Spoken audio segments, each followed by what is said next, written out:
Welcome to Capsule. We talk about wealth management and ESG. I'm joined here by Nick Henderson from Columbia Threadneedle Investments, responsible global equities team. Welcome, Nick. Hi there. Thanks for having me.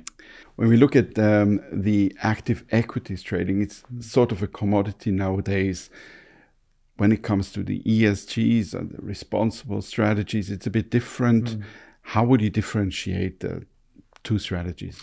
You're right. I think, vanilla traditional global equity funds, the active side is pretty well permeated by so many funds. But I think on the responsible and sustainable investment side, there is a real opportunity for us to differentiate ourselves. And we do that through two ways. By forensically analyzing companies that come into the portfolio and assessing them for sustainability so that we are picking the right stocks where sustainability really is material for what they do.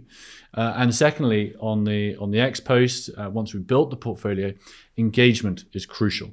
We need to take our role seriously around how we are thinking about companies we're investing in and the role they play within society and the environment. So we're engaging with them, we're working with them collaboratively to help them embrace the opportunities of the future and to mitigate the risks of the future as well. When we talk to investors on ESG, on responsible and sustainable investment, they always have two questions.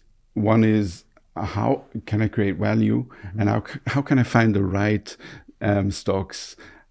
Can you bring these questions into one answer? Absolutely. I think the two do go hand in hand. I think we can build a portfolio that really is embracing sustainability, but also does deliver financial returns. I think we know the challenges of the world around us.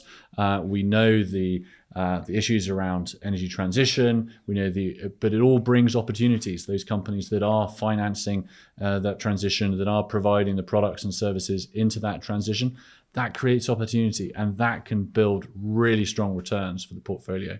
Similarly, if I look at circular economy or the need for more sustainability within our cities, again, this brings huge opportunities. Can you give us an example of such a company? Yeah, absolutely. What we look for within sustainability is a company that sits into our framework. We call it the AIM framework: additionality, intentionality, and materiality, as to how that company addresses sustainability. And we want those companies that fit into each of those words. So intentionality is really around companies embracing the challenge. Additionality is around finding innovation. And materiality is where the sustainability angle is material for their business. And a good example would be an Acuity Brands, a company, a US business that provides LED lighting.